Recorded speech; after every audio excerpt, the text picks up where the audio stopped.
Celebrity কারোর সাথে আমার সংসার করতে হবে, তাহলে আমি শাকিব খানকে দিব না কেন, আমি সিয়াম আহমেদকে দিব না কেন, আমি কেন টিকটকার প্রিন্স মামুনকে দিব কেন? প্রিন্স মামুন মানুষের কাছে গণদোলাই খেয়েছিল মেয়েদের সাথে নষ্টামি করার জন্য। তাকে যদি আমার লোভ দেখাতেই হয়, হ্যাঁ, এবং তাহলে আমি প্রিন্স মামুনকে লোভ দেখা, একটা টিকটকারকে কেন যে একটা বস্তির মধ্যে থাকে তাকে কেন আমি লোভ দেখাবো? আমার টাকা পয়সা যদি এতই থাকে, হ্যাঁ, আমি যদি লোভের কারণে বা আমি যদি সেলিব্রিটি কারোর সাথে আমার সংসার করতে হবে, তাহলে আমি শাকিব খানকে দিব না কেন, আমি সিয়াম আহমেদকে দিব না কেন, আমি কেন টিকটকার প্রিন্স মামুনকে দিব কেন?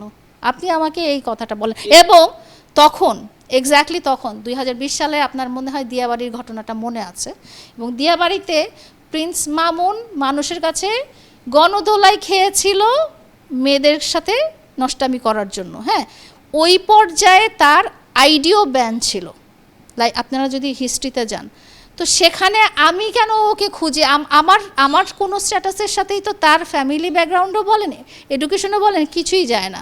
আমি বলি, ও আমাকে ইনস্টাগ্রামে আমার প্রোফাইল দেখেছে, আমার প্রোফাইলে আমার ডগি, আমার বাসা, আমার পাখি এসবের ভিডিও ছিল, ও দেখে ও আমাকে টেক্সট করেছে। এখন যেটা করে, সে মেয়েদের প্রোফাইল দেখে দেখে, সুন্দর মেয়েদেরকে দেখে দেখে সে নক দেয়, নক দিয়ে পরে ডাকে, আমার বাসায় আসো, না হলে নাইট ক্লাবে আসো। সেটা তো আমারটা ওরকম দেখেছে, এবং প্রথম দিন ভিডিও কলে সে তার আম্মুর সাথে আমাকে ভিডিও কল কানেক্ট করে দিয়েছে, মানে সে এবং তার আম্মু দুজন একসাথে আমার সাথে ভিডিও কলে কথা বলেছে। এবং আমি প্রিন্স মামুনকে এবং মামুনের পরিবারকে 6 মাস আমার বাসার ঠিকানাই দিই নাই, সম্পর্ক করা তো পরের কথা। এবং আমি ভিডিও কল ছাড়া কোনো দিন দেখা করি নাই 6 মাসের মধ্যে ওর আম্মু আমার বাসায় আসতে চাইছে, তারপরে দেখা করতে চাইছে। ওর আম্মু বলছে ও তোমাকে অনেক ভালোবাসে, তুমি রেস্টুরেন্টে দেখা করো, বাসায় না যাও। আমি বলেছি কোনোভাবেই সম্ভব না, কোনোভাবেই ওর স্ট্যাটাসের সাথে আমার স্ট্যাটাস যায় না। এটা আপনি হয়তো এখন না বুঝলেও পরে হয়তো বুঝতে পারবেন, যখন আরও কিছু জানবেন আমার ব্যাপারে। এই কথাটা সে আপনাকে বলে নাই। ও 3 ঘন্টা, ওকে আমি বলিনি আমার বাসার ঠিকানা, হ্যাঁ, আমি শুধু মানে 6 মাস কথাবার্তাতে জানা হয়েছে যে আমি বাড়িধারা ডিএইচএসে থাকি।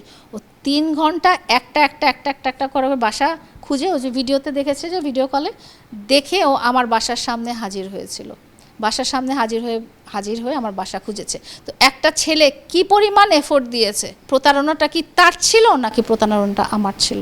আপনারা মনে হয় আমার প্রিভিয়াস ইন্টারভিউগুলো হয়তো ভুলে গেছেন, কারণ অনেক ইন্টারভিউ নেন। তো আমি যে টিকটক বা লাইকি কোনো অ্যাপ আছে এটাই আমি জানতাম না, আমার ইনস্টাগ্রাম ইউজার ছিলাম। পরবর্তীতে মামুন যখন আমাকে নক করে এবং ভালো ভালো কথা বলে, এবং ওর আম্মুর সাথে প্রথম দিনের কথাতেই 17 তারিখ মে 2021 সালের 17 তারিখ মে, প্রথম দিনই সে আমাকে ভিডিও কল দেয়, এবং সে এবং তার আম্মু দুজন কথা বলে। এমন না যে ছেলে একসাথে একা আমার সাথে কথা বলতেছে, আম্মু সহ কথা বললে তখন আমি কি মনে করব?